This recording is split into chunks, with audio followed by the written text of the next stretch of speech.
It's time for In the News.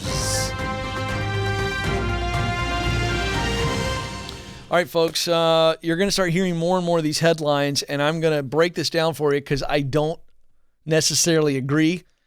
And remember, headlines are designed to scare the you-know-what out of you. That's all that headlines are for. They need to snap your neck and look at them. And so, folks, just understand, you got to dig deep. Here we go. Here's a new one. America's companies are struggling to hire workers back. This is from Business Insider. And you ready for the next part of the line, Joe? I wasn't going to share this, but I got to prove my point. It risks derailing the economic recovery. No, it doesn't. Bad policy, as in continuing to extend unemployment benefits, is what will derail the recovery. Oh, boy. Ken, there you go. You said you wouldn't talk politics. I'm not going to talk politics. I'm going to tell you when bad economic policy, I don't care if it's a Republican or Democrat, I really don't. But the longer we extend these unemployment benefits, certain types of businesses will have a hard time hiring workers back. Now I'll explain. Worker shortages are hitting some businesses. I've been talking about this. Restaurants, bars, hotels, where they are traditionally lower wages, they're hourly wages. They're not career paths. They are entry-level jobs. Nancy Vanden Houten, she is a lead economist at Oxford Economics. So you usually hear that. A lot of you go, well, Ken, how dare you question an economics professor at Oxford? I'll tell you why, because she says this. There's no guarantee that the people whose jobs have been permanently eliminated will be able to find work elsewhere. What? Let me put this in layman's terms, because these people from Oxford like to talk smarter than the rest of us. There's no guarantee that the people whose jobs have been permanently eliminated will be able to find work elsewhere. Okay, here's what she's really saying. There's no guarantee that somebody who lost their job can find another job. Now, how stupid is that? That is ludicrous. That's like saying, if you lost your job in the pandemic, there's no guarantee that you'll ever be able to be employed ever. What? Come on.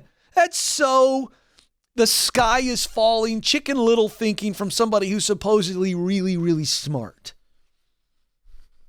Yes, I can tell you with certainty and guarantee you that if you lost your job in the pandemic, you can get another job. Is there a guarantee that you'll be able to get the absolute same job? No, but why are we saying that? That is nonsense. The economy changes. Companies go out of business. So, of course, you can't get the same job. But that is all fear-mongering. Do you want to know why certain companies can't hire people? It's because the unemployment benefits are, in many cases, more money for the individual than the job they had before. Let's just role play. Would you get paid more money to stay at home or take less money to go to work? I know my answer. I'd last exactly 2 weeks because I got to go work. I got to make progress. I got to do something. But I'm not judging people who stay at home and make more money than they would if they went to their past job, because these people are lower wage earners. So that increase in unemployment benefits, in other words, increase in income, that's a win for them financially. I don't judge those people.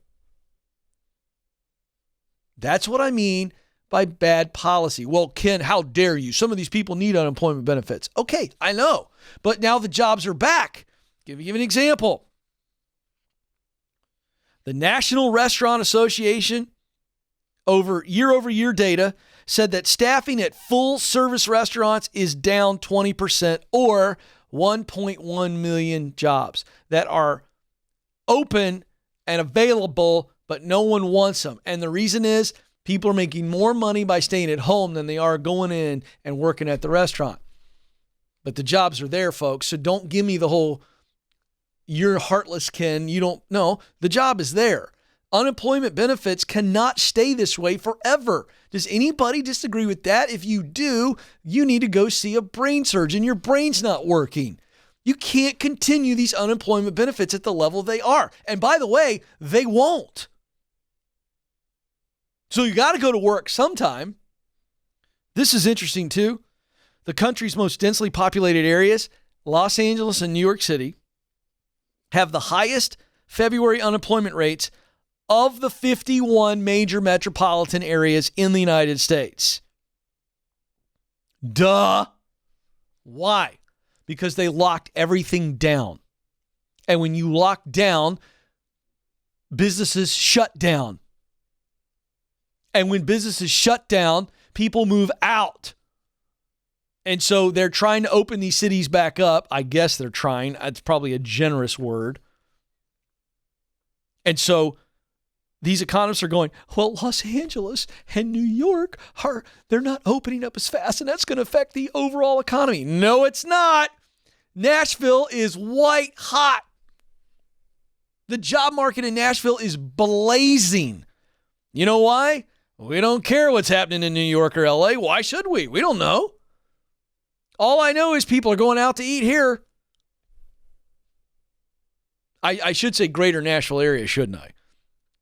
Because the old mayor of Nashville, who shall remain nameless, he's a big shutdown guy.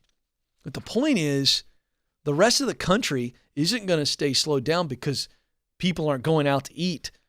People aren't doing tourism trips to New York and LA. That's going to continue to hurt that economy. So when you hear all this garbage about, well, the job market's, no, it's not slowly recovering. It is booming. And all that New York and LA or these other large cities that are still relatively locked down, all that they're opening up is going to do is further help with the overall tourism industry. But I got to tell you, folks, I'm tired. Let me add sick to the list. I'm sick and tired of the narrative out there that the sky is still falling and our economy's not going to recover and people aren't going to be able to work. If you don't want to go to work, then you won't. But if you want to go to work, you're going to be fine.